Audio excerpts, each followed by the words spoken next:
SS news சேனலில் ஒளிபரப்பாகும் பிரபலங்களின் பேட்டி, அதில் அவர்கள் வெளிப்படுத்தும் கருத்துக்கள் அனைத்திற்கும் அவர்களே பொறுப்பு. அதற்கும் எஸ்எஸ் நியூஸ் நிறுவனத்திற்கும் எந்த தொடர்பும் கிடையாது.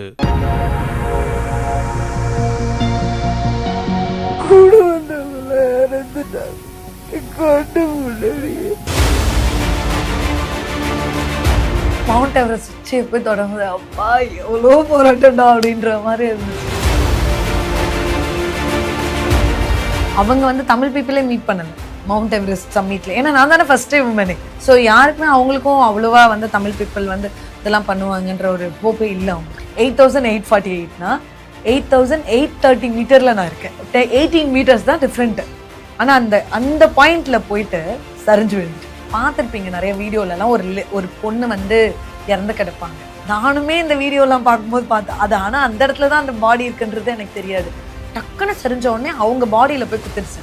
எஸ்எஸ் நியூஸ் நேயர்களுக்கு வணக்கம். நான் வினோத் பச்சையப்பன்.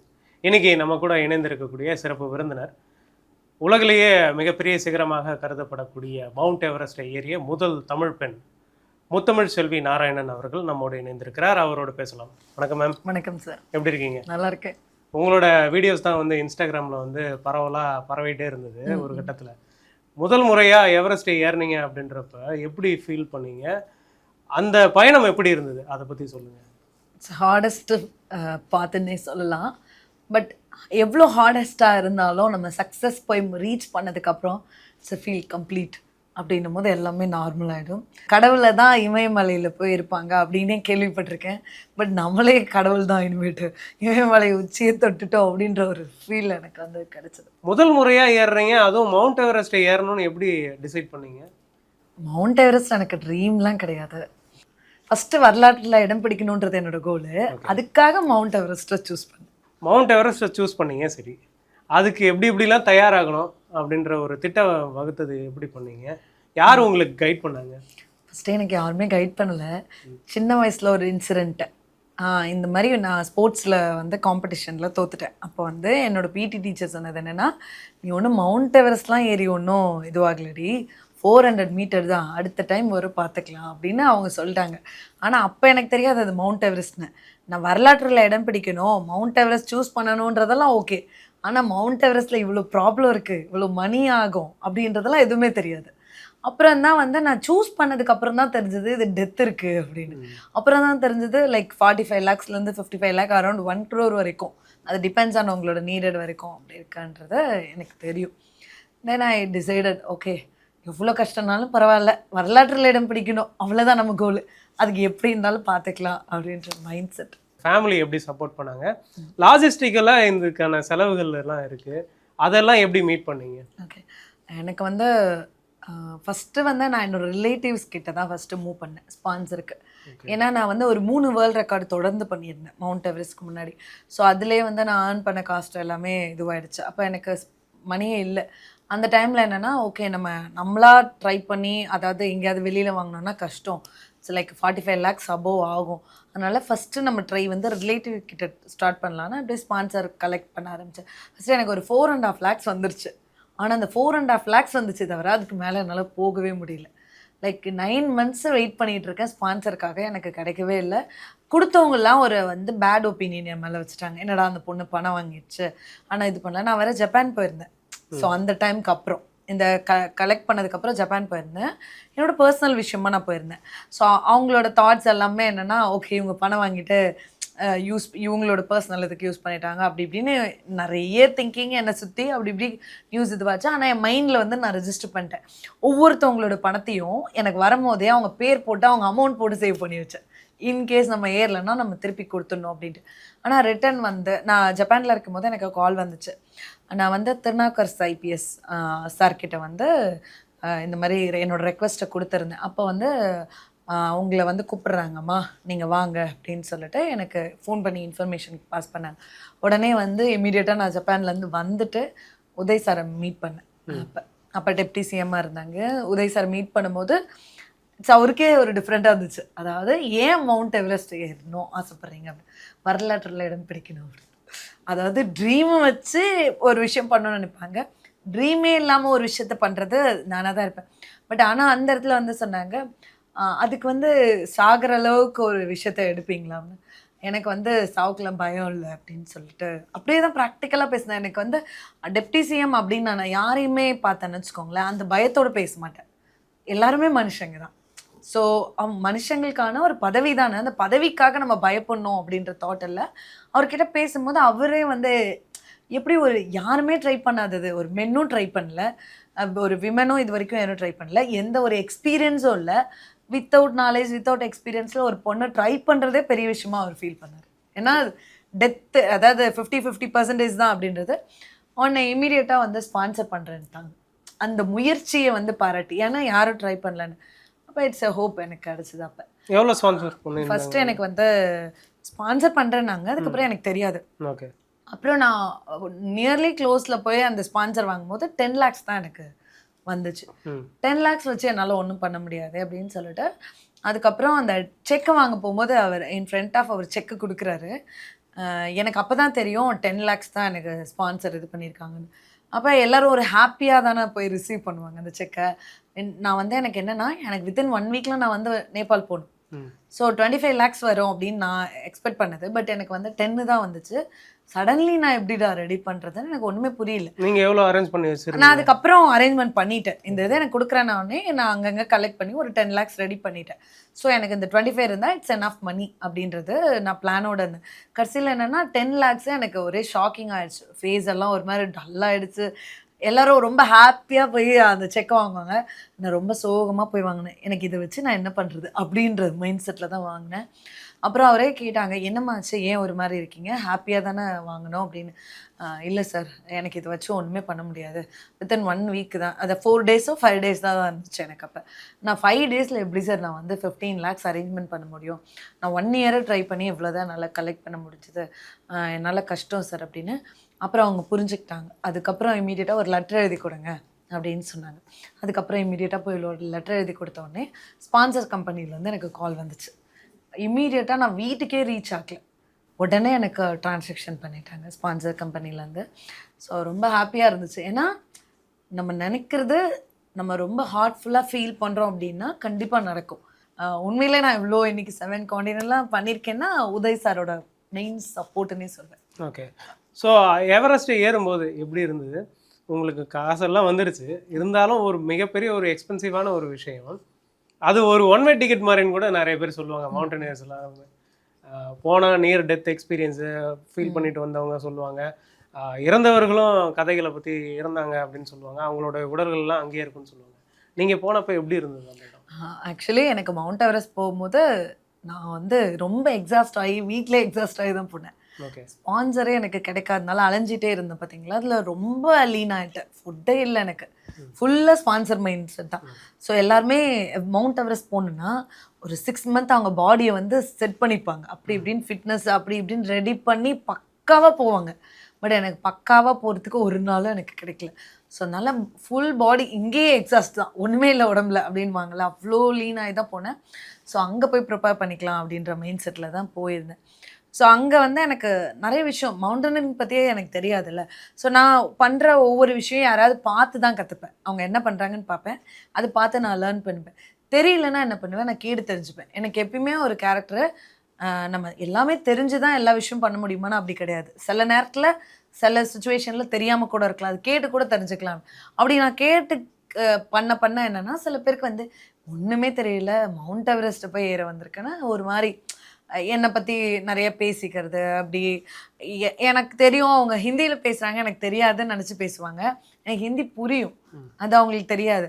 அதனால் அது நிறைய இடத்துல என்னை டீமோட்டிவேட் பண்ணுவாங்க. டைரெக்டாக பண்ணலன்னா இன்டைரக்டாக பண்ணுவாங்க. அந்த மாதிரிலாம் நிறைய ஹர்ட்டிங்காக இருக்கும் எனக்கு வந்து. ஸோ என்னோட இது என்னென்னா, நான் எதுக்காக எந்த இன்டென்ஷனில் இங்கே வந்திருக்கேன். ஸோ யார் என்னை இது பண்ணாலும் நீ ஸ்ட்ராங்காக இருக்கணும், உன்னோட இன்டென்ஷன் நீ மவுண்ட் எவரெஸ்ட் முடிக்கணும். அந்த மைண்ட் செட்டை வந்து கொண்டு வந்துட்டேன். எவ்ரிடே ஹர்ட்டிங் இருக்கும். எவ்ரிடே பார்த்தீங்கன்னா ஃபாரினர்ஸ் கூட ஓகே, இந்தியன்ஸ் நம்மளை புரிஞ்சிக்கவே மாட்டாங்கன்றவாங்கள. Maybe it's a part of India. North Indian, south Indian, different family life எல்லாமே மாறி இருக்கும். மேபி என்னோட இதை வந்து அவங்களுக்கு செட் ஆகலையான்னு கூட இருக்கலாம்.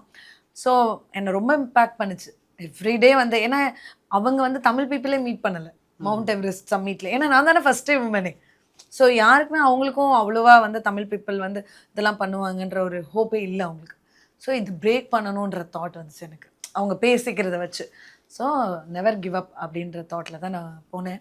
நிறைய ஃபேஸ் பண்ணேன், வித்தவுட் எக்ஸ்பீரியன்ஸ் இல்லைங்களா. ஸோ எனக்கு இது மவுண்ட் எவரெஸ்ட்டை பொறுத்த வரைக்கும் நாட் ஒன்லி டைரெக்டாக போய் மவுண்ட் எவரெஸ்ட் சப்மிட் பண்ண முடியாது. First rotation, second rotation, third தான் சப்மிட் புஷ்ஷே இருக்கும். இந்த ஃபஸ்ட்டு ரொட்டேஷனே லைக் 22 ஹவர்ஸ் வந்து அதாவது ஹோல் டே ட்ரக்ன்ற மாதிரி. இந்த ஃபர்ஸ்ட் ரொட்டேஷன்ன்றது அதாவது பேஸ் கேம்ப்ல இருந்து போகணுமா? ஆமாம், ஃபர்ஸ்ட் கேம்ப். ஃபர்ஸ்ட் எப்படி போவாங்க? பேஸ் கேம்ப்ல ஃபர்ஸ்ட் ரொட்டேஷன் வந்து பேஸ் கேம்ப்ல இருந்து கேம்ப் 1 போய் டச் பண்ணிட்டு திருப்பி வந்துடணும். அங்க ரெஸ்ட் எல்லாம் இல்ல. டச் பண்ணிட்டு திருப்பி பேஸ் கேம்ப் வரணும். இட்ஸ் லைக் வந்து அதான் உங்களுக்கு பாடி அக்லமடைஸ். நீங்க டைரக்டா ஒரு ஹைட்டை போய் ரீச் பண்ண முடியாது ஃபாஸ்டா. ரொம்ப ஹைட்டு நீங்கள் போயிட்டீங்கன்னா திடீர்னு உங்கள் இந்த ஆல்டிடியூடுக்கும் அந்த ஆல்டிடியூடுக்கும் நிறைய டிஃப்ரென்ஸ் இருக்கும். பாடி நிறைய ரியாக்ட் பண்ணும், சம் ப்ராப்ளம்ஸ் எல்லாம் கிரியேட். ஸோ அந்த கேம்ப் ஒன் வந்து எவ்வளோ ஆல்டிடியூட்? கேம்ப் ஒன் வந்து 6000 சம்திங்கு. ஸோ அது வந்து ஆல்டிடியூடு வந்து நம்ம வந்து அக்லமடைஸ் ஆகிறதுக்காக தான் இது பண்ணுவாங்க. அக்லமடைஸ் நாட் ஒன்லி, அவங்க வந்து இந்த 22 ஹவர்ஸ் எப்படி பேலன்ஸ் பண்ணுறாங்க. ஸோ இங்கேருந்து கும்பு ஐஸ்ஃபால் போய் அந்த கேம்ப் 1 டச் பண்ணி ரிட்டர்ன் வருவாங்க. இந்த இன்பிட்வீன் பார்த்தீங்கன்னா நார்மல் ட்ராக்லாம் கிடையாது, இட்ஸ் அ கிளேஷியர். எப்போ வேணாலும் பிரேக் ஆகும். ஆல்வேஸ் வந்து சேஃப்டி லாக் போட்டுட்டு ரோப்லேயே தான் நம்ம போகிற மாதிரி இருக்கும். இந்த மாதிரி நிறைய விஷயத்த நம்ம வந்து அதை ஃபாலோ பண்ணுற மாதிரி இருக்கும். உங்களால் ரெஸ்ட்டே எடுக்க முடியாது. 1 மினிட் கூட நீங்கள் உட்காரணும் அப்படின்னு நினச்சா அது முடியாது. அந்த கும்பு ஐஸ்ஃபால் ஆல்வேஸ் வாக் தான். நீ ஒரே இடத்துல ரொம்ப நேரம் நின்னா கூட பிரேக் ஆகும் அப்படின்ற பயம் வந்து எல்லாருக்குமே இருக்கும். யூஸ்வலி வந்து பார்த்தீங்கன்னா கும்பு ஐஸ்ஃபால் டேஞ்சரஸ் ஜோன். ஸோ அதாவது ஐஸ் என்னன்னா கீழே மெல்ட் ஆகும், அடியில் மெல்ட் ஆகி அப்படியே அந்த ஐஸ் மூவ் ஆகும். ஸோ அப்போ தான் அந்த பிரேக் வந்து ஆகும். ஸோ அதனால ஆல்வேஸ் வந்து கைட் வந்து 1 நிமிஷம் ரெஸ்ட்டுன்னா கூட வர மாட்டாங்க.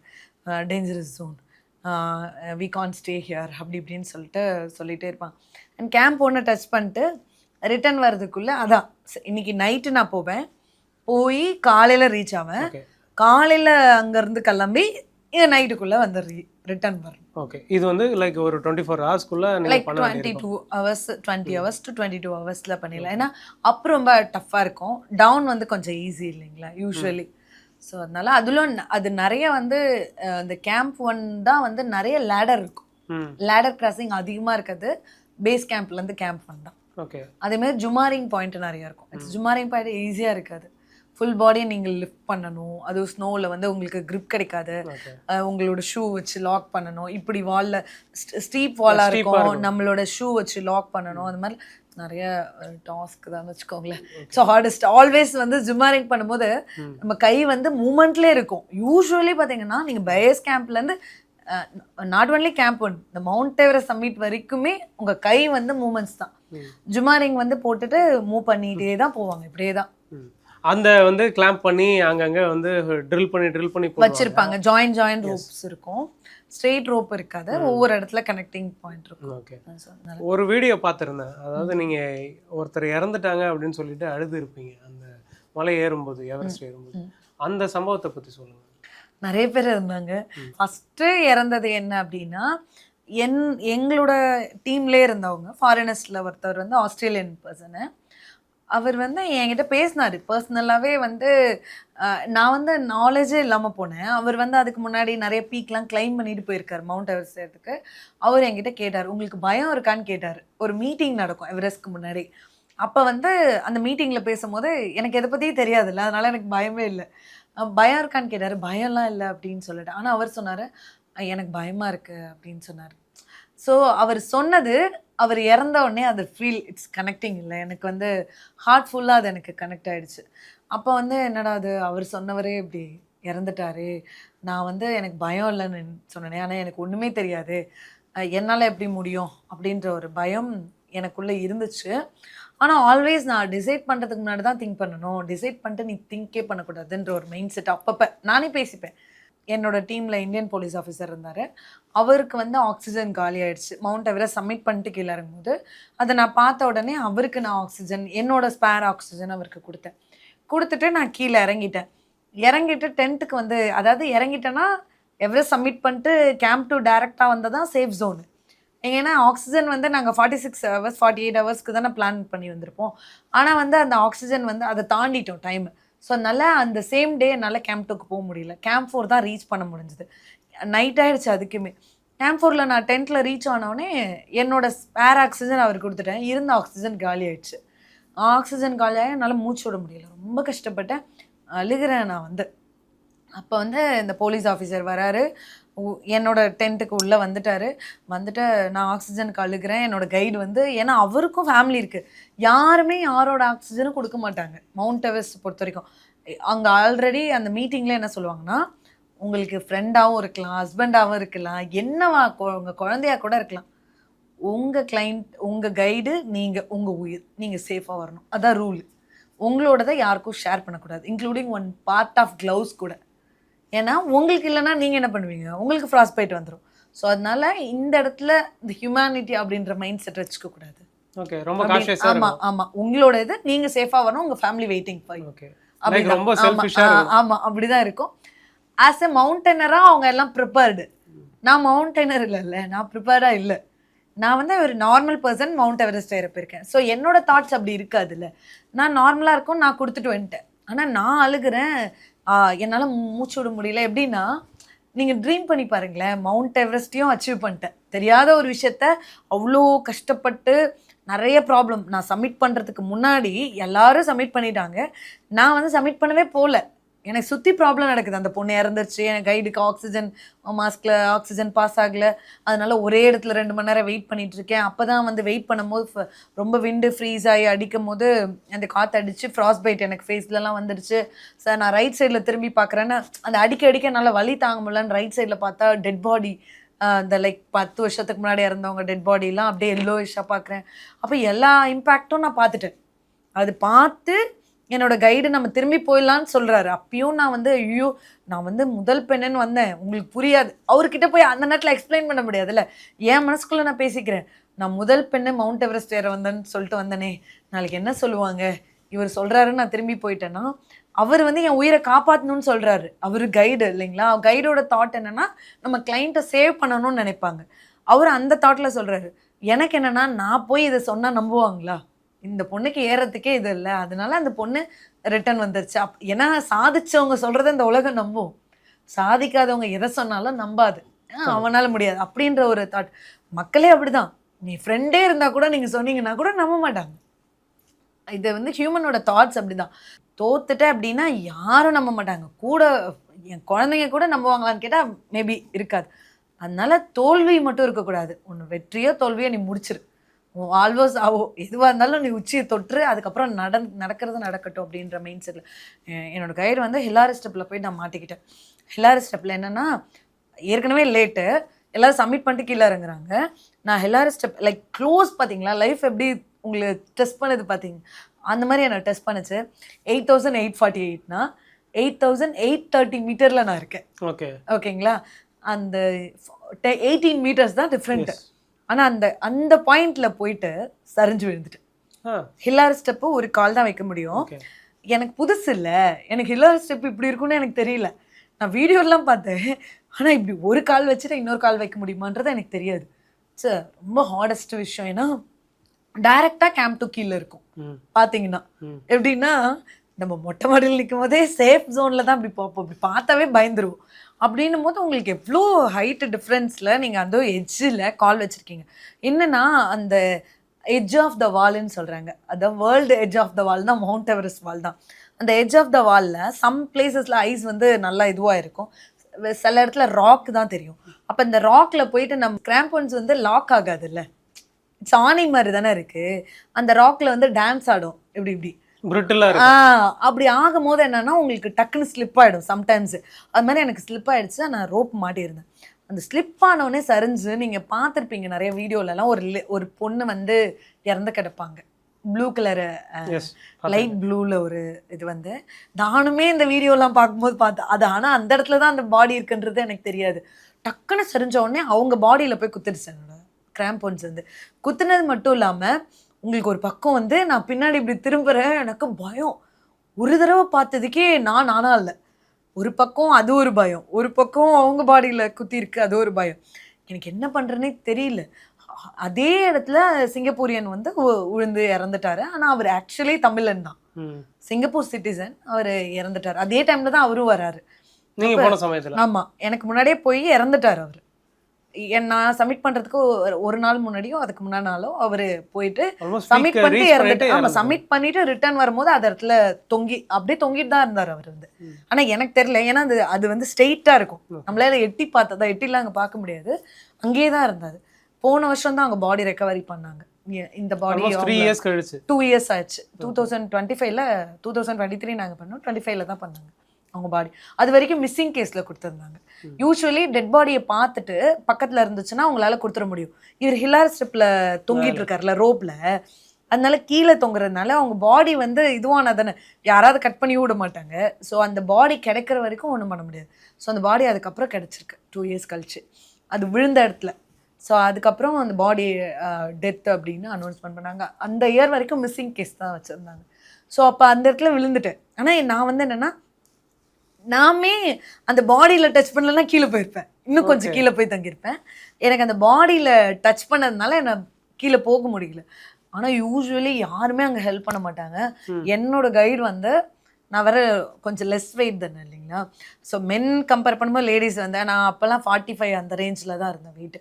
அவர் வந்து ஸோ ஒரு ஹியூமனாக நடந்துக்கிட்டார் அந்த இடத்துல. என்னோட குழந்தைங்க எல்லாமே வீடியோ கால் எல்லாம் பேசியிருக்காரு. அவர் மைண்டில் வந்து அந்த இடத்துல ஹெல்ப் பண்ணணும்னு சொல்லிட்டு அவர் ரொம்ப புஷ் பண்ணார். எப்படின்னா, நீங்கள் நல்லா யோசிச்சு பாருங்க, உங்களுக்கு சேஃப் ஜோனாக ஒரு இதை பிடிச்சிக்கிட்டு ஹெல்ப் பண்ணுன்றது பெரிய விஷயம்.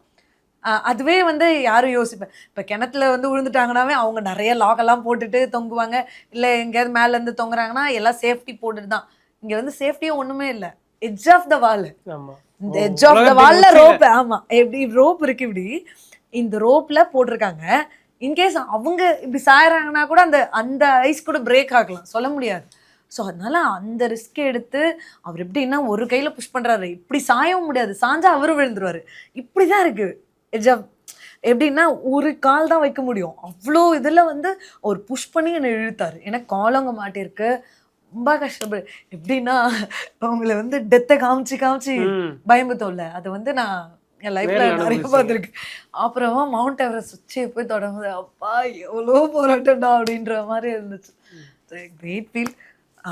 போனோடனே ஒரே அழுக வந்துருச்சு. என்னன்னா சப்மிட்லாம் பண்ணிட்டேன், என் கைடு ஆல்ரெடி சொல்லி தானே கூட்டு போனாரு, நம்ம உயிரோட போவோமான்னு தெரியாது, நான் ஆக்சிஜன் வந்து அவங்க பாடி கூட கேம்ப் 4லேருந்து கொஞ்சம் கீழே வந்தாலும் தாங்கும்.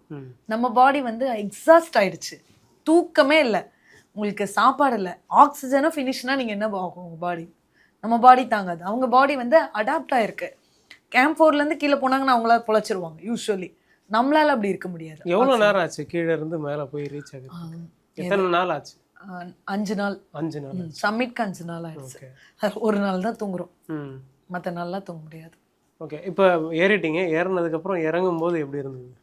அதான் சொன்னீங்க, சப்மிட் பண்ணிட்டு எல்லாரும் ஹாப்பியாக ஃபீல் பண்ணாங்க. எனக்கு எப்படி தெரியுமா, எல்லாரும் வந்து ஒரு விஷயத்த பண்ணிட்டு அந்த முடிச்சிட்டா ரொம்ப இது பண்ணுவாங்கல்ல, நான் அப்படி இல்லை, முடிக்கிற வரைக்கும் தான் எனக்கு அந்த ப்ரெஷர் இருக்கும். முடிச்சிட்டேன்னா அது பெருசாகவே ஃபீல் பண்ண மாட்டேன். ஸோ நான் முடிச்சிட்டேன், என்னோட டாஸ்க் என்ன, உச்சியை தொடுறது, உச்சியை தொட்டுட்டேன். அதுக்கப்புறம் ஒரே அழுக. ஏன்னா எனக்கு வந்து வரலாற்று இதில் படிக்கணுன்றதெல்லாம் ஓகே, என் கைடு சொல்லிட்டார்ல நம்ம இறந்துருவோம், ப்ராபப்ளி நம்மளால உயிரோட போக முடியாதுன்னு சொல்லி அவர் எல்லாத்தையும் சொல்லி நான் புஷ் பண்ணி தான் அவரை கூப்பிட்டு வந்தேன். நான் என்ன நடந்தாலும் பரவாயில்ல, செத்தாலும் பரவாயில்ல, எனக்கு கூப்பிட்டு போயிட்டுருங்க, நான் வந்து கண்டிப்பாக சப்மிட் பண்ணாமல் நான் திரும்பவே மாட்டேன் அப்படின்றதுனால அவர் வந்து இது பண்ண. நான் கொஞ்சம் அழுக என்னன்னா, என் பொண்ணுங்களை நினச்சி அழுக. ஏன்னா அம்மா கண்டிப்பாக வந்துடுவேன், அவங்க பயமே இல்லை, மவுண்ட் எவரெஸ்ட் போகிறாங்க அம்மா. அவங்களுக்கு என்னென்னா, சின்ன வயசுலேருந்தே நான் ஏதாவது ஒரு விஷயம் சொல்கிறேன்னா நம்பிக்கை கொடுத்துட்டேன் அப்படின்னா காப்பாற்றுவேன்.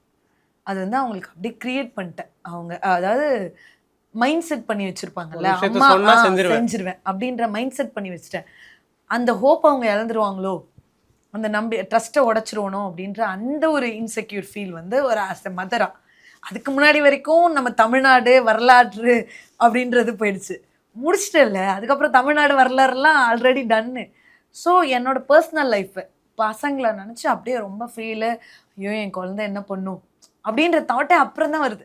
நான் இறந்துட்டேன்னா என்ன பண்ணும் என் குழந்தை, அதுவும் சின்ன பொண்ணு வந்து என் கையிலே தூங்குற பொண்ணு, என் ஷோல்டர்லேயே தான் தூங்குவோம். இப்போ சின்ன வயசுலேருந்தே மவுண்ட் எவரெஸ்ட் தான் அவங்க லைஃப்லேயே நான் அவங்களுக்கு பிரிஞ்சு வர்றது. ஸோ எப்படி இருக்க போகிறோம் அப்படின்னு சொல்லிட்டு அந்த பெயின் வந்து ரொம்ப இருந்துச்சு. அப்புறம் ரொம்ப அழுதேன். மேபி இது லாஸ் மூமெண்ட்டாக இருக்கலாம் அப்படின்னு சொல்லிட்டு ஒரு வீடியோலாம் பேசிட்டு, அந்த வீடியோவாவது அட்லீஸ்ட் ஒரு வேளை இறந்துட்டேன்னா அந்த வீடியோவாவது போகணும். பசங்களுக்கு கொடுக்கணும் நம்ம பசங்கள் மட்டும் இல்லை, நம்ம இறந்துட்டேன் அம்மாவோட கடைசி மூமெண்ட் எப்படி இருக்கும் அப்படின்னாவது அட்லீஸ்ட் அவங்க பார்க்கணும் அப்படின்னு இப்போ சொல்கிறேன். பட் இட்ஸ் லைக் எமோஷனலாக இருந்தது. ஆமாம், எனக்கு ரொம்பவே என்ன வேணாலும் சொல்லலாம், யார் வேணால் எதை வேணாலும் அச்சீவ் பண்ணலாம். ஒரு மதர் தான். சாதாரணமாக நம்ம ஓகே நம்ம முடிச்சிட முடியும் அப்படின்றதெல்லாம் இங்கே பிளான்டே பண்ண முடியாது. ஏன்னா இது நம்ம சொல்கிறத கேட்காது மவுண்டெயின் சொல்கிறது தான் நம்ம கேட்கும். ஓ மை காட் வந்து 1 lakh மேலே சொல்லியிருப்பேன் இந்த மவுண்ட் எவரெஸ்ட்ல. ஏன்னா அந்த ஒரு தடவை கீழே விழும்போதும் பயம் வரும்போதும் ஓ மை காட் எனக்கு மட்டும் ஏன் எப்படி நடக்கணும்,